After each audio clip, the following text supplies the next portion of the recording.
Hello guys! Welcome sa ating vlog. For today's vlog, i-check natin ngayon yung ating account sa Facebook kung may violation ba. Let's go! And ayan, si Facebook nasa cellphone natin. Puntahan nyo lamang. Click natin yan. And syempre, magpapap yan. Puntahan natin si Professional Dashboard. Ayan, nasan ba si Professional Dashboard?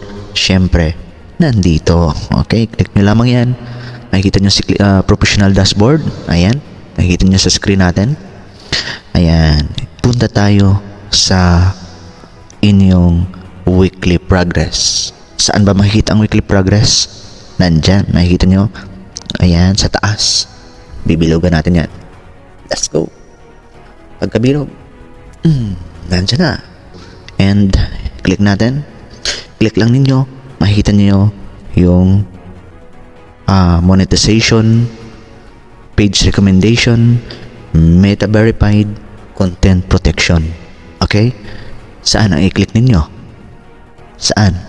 Syempre, ang i-click nyo guys is monetization. Okay? Monetization, puntahan natin sa monetization and makikita nyo yung monetization status.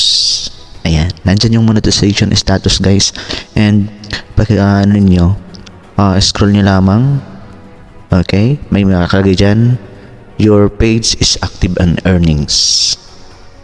Meaning, siya po ay active and may earnings po yung ating page. Thank you so much guys. Okay, and pa-support din. Next, lagay dito, you're currently earning money with our monetization tools.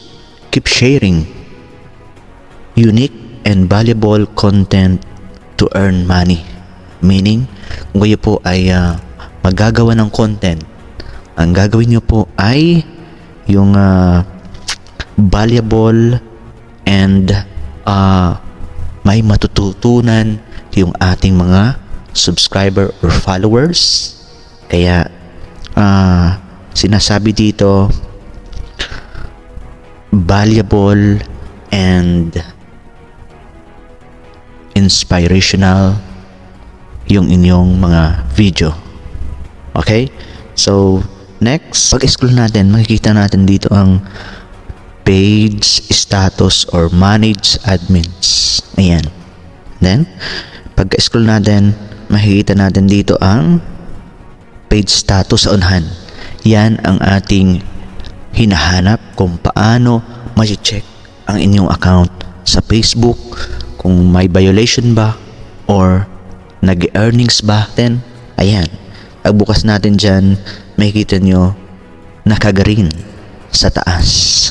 So meaning, pag naka-green siya po ay page has no issue. Sa iba naman po, kung mapapansin nyo, siya po ay naka-red lang, wala siyang kulay. Okay? So, ayan sa ating mga viewers, and nakalagay dito, community standards violations. Ayan, nandito na tayo guys. Huwag kayong bibitaw. Sundan niyo lang ako. And next, if content on a page goes against our community standards, it can put the page at rest for restrictions. Meaning, kung ikaw ay nagka-violations or na-restrict yung inyong account, siya po ay hindi kulay green, kundi orange or red. Ayan, maalin po sa dalawa yon. And pagka baba natin, meron ditong nakalagay. Good news, no violations to show. Meaning, walang violations ang ating account. Makikita nyo, nakalagay, good news, no violations to show.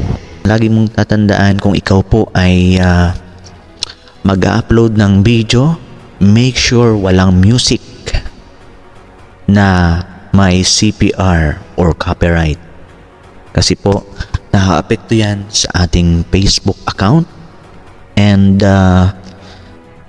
kalimitan or palaging nangyayari yung ano natin, yung mga account ay ginagamitan ng may copyright music. So, pag ginamitan niyo yan, talagang makaka-apekto or makaka-restrict ng account. Okay? Kasi yun po ay may copyright or patent ng author ng kanta. Okay? So, sa ating mga viewers, laging tatandaan na ang magandang music or pinaka suggested ay ang inyong original audio, iwas violations, mataas ang earnings, walang kahati. Yun ang inyong tatandaan. Okay? So for today's video, sana po ay kayo po ay natuto and may natutunan kung paano ba i-check yung inyong account kung may violation ba. Sa sunod nating video, abang-abang, please subscribe and please hit the notification bell para laging updated ka sa ating mga upload.